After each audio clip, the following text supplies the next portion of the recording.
আসসালামু আলাইকুম ওয়া রাহমাতুল্লাহ। আপনাদের সাথে কথা বলছি প্রফেসর ডক্টর মোহাম্মদ মহিউদ্দিন উজ্জ্বল। বাংলাদেশের রাজনৈতিক অঙ্গন থেকে বাংলাদেশ আওয়ামী লীগ গত বছরের অগাস্টে পালিয়ে যাওয়ার পরে থেকে এখন যেহেতু বাংলাদেশ নির্বাচনী ট্রেনে চলা শুরু করেছে,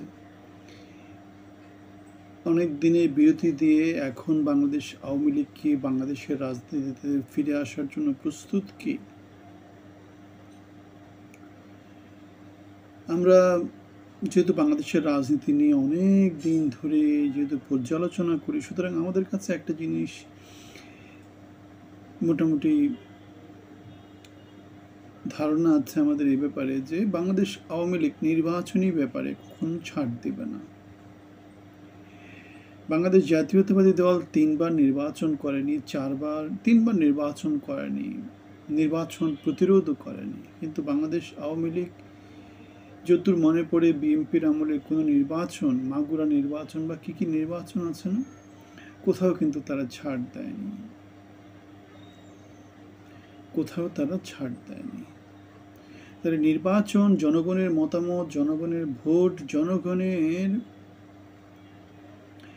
প্রতিনিধিত্ব, এই সমস্ত প্রশ্নে বাংলাদেশ আওয়ামী লীগ, আমরা যেটা মনে করি সেটা হচ্ছে ত্রয়োদশ জাতীয় সংসদ নির্বাচনেও কোনো ছাড় দিবে না। এখন বাংলাদেশে যে অন্তর্বর্তী সরকার আছে, ইউনূস সরকার, তাদের যে নির্বাচন কমিশন আছে, তাদের পরিকল্পনা কি? আমরা জানি বাংলাদেশের নির্বাচনকে গ্রহণযোগ্য করতে হলে বাংলাদেশ আওয়ামী লীগকে নির্বাচনে রাখতে হবে, এবং সারা পৃথিবীতে যে সমস্ত বডিগুলা সবকিছু তদারকি করে, তাদেরও একটা মনে কন্ডিশন আছে যে বাংলাদেশ আওয়ামী লীগকে নির্বাচনে রাখতে হবে, না হয়তো নির্বাচন গ্রহণযোগ্য কিভাবে হবে? গ্রহণযোগ্য হবে না। সুতরাং এই অবস্থায় বাংলাদেশ আওয়ামী লীগ বাংলাদেশের রাজনৈতিক মাঠে কবে নাগাদ ফেরত আসছে? কেননা নির্বাচনের তো খুব বেশি আর বাকি নাই। ফেব্রুয়ারিতে নির্বাচন যদি হয় তাহলে সময় খুব বেশি হাতে নাই। এখন হচ্ছে জুন মাস শেষ হয়ে গেল। সুতরাং এই অবস্থায় বাংলাদেশ আওয়ামী লীগ ফেরত আসবে। আমরা দেখেছি সজীব ওয়াজেদ জয় আমেরিকা থেকে ভারতে তার মায়ের সাথে দেখা করতে এসেছেন। বাংলাদেশ আওয়ামী লীগের সভানেত্রী শেখ হাসিনা তার নেতাকর্মীদের সাথে নানা রকমের মিটিং মিছিল করছেন। বাংলাদেশ আওয়ামী লীগের সাধারণ সম্পাদক ওবায়দুল কাদের অনেক দিন চুপ থাকার পরে নানা জায়গাতে তিনি সরব হচ্ছেন, নেতাকর্মীদেরকে সংগঠিত করার চেষ্টা করছেন। বাংলাদেশ আওয়ামী লীগ নানা জায়গাতে নানাভাবে অ্যাক্টিভ হওয়ার চেষ্টা করা হচ্ছে। আমরা দেখেছি বাংলাদেশ আওয়ামী লীগের আশীর্বাদ পুষ্ট অনেক ব্যবসায়ী বাংলাদেশের রাজনীতিতে তারা স্বতন্ত্র হয়ে বা তাদের বয়সটা জানান দেওয়ার জন্য নানাভাবে চেষ্টা করছে। আমরা দেখেছি ফরিদপুর থেকে নির্বাচিত স্বতন্ত্র সংসদ সদস্য ব্যবসায়ী একে আজাদ তার এলাকায় গণসংযোগ করছেন। সুতরাং এই অবস্থায় আমাদের কাছে এই জিনিসটা মনে হয় যে বাংলাদেশ আওয়ামী লীগের অনেক অনেক জনপ্রিয় নেতা নেত্রী, বাংলাদেশ আওয়ামী লীগের শীর্ষ নেতৃত্ব বা বাংলাদেশ আওয়ামী লীগ নির্বাচনে থাকবে।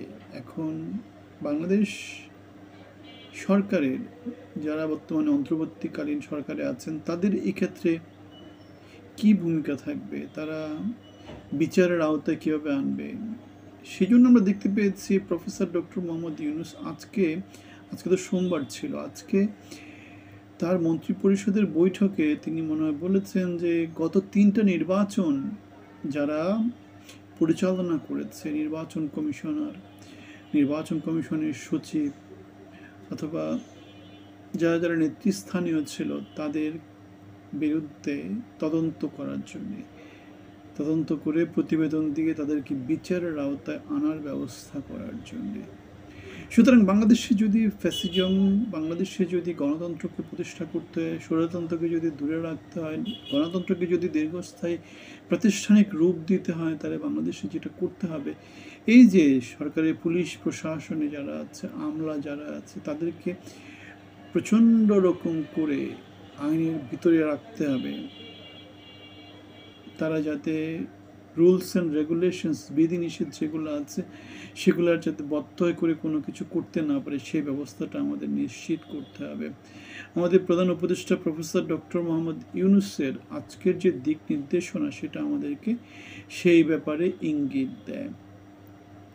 এবং বাংলাদেশ আওয়ামী লীগের যারা জনপ্রিয় নেতা তারা স্বতন্ত্র নির্বাচন করার জন্য চেষ্টা করছে, কারণ সরকার কি পলিসি নেয় বা বাংলাদেশ আওয়ামী লীগ সামনে কি পলিসি নেয় সেটা আমরা কেউ জানি না। এদিকে পত্রপত্রিকাদের নিউজ এসেছে বাংলাদেশ জাতীয়তাবাদী দল তাদের প্রার্থী তালিকা নিয়ে চিন্তা ভাবনা করছে, বাংলাদেশ জামাত ইসলামী তো তাদের প্রার্থী তালিকা অলরেডি দিয়ে দিয়েছে। সুতরাং এই অবস্থায়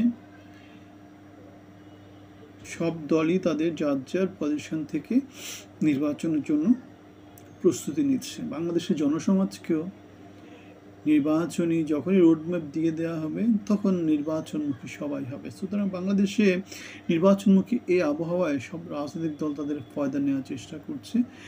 এখন সামনে দেখা যাক নির্বাচন কবে হয়, কবে, কেননা সব তো নিশ্চিত না, ফেব্রুয়ারিতে হবে। আমাদের প্রফেসর ডক্টর মোহাম্মদ ইউনূস তো যদি এবং কিন্তুর মধ্যে ফেলে দিয়েছেন, সংস্কার কার্যক্রম আগিয়ে নিয়ে যাওয়া যায় যদি, এটা ওটা অনেক কিছু বলেছেন। এখন দেখা যাক সামনে কি হয়। তবে আমরা আশা রাখতে পারি যেহেতু শীর্ষ দুই নেতা যেহেতু এগ্রি করেছেন, সুতরাং সেখানে আর দেরি কিছু হবে না, কাজগুলো সব এগিয়ে যাবে। সবার জন্য শুভকামনা থাকলো, ভালো থাকবেন।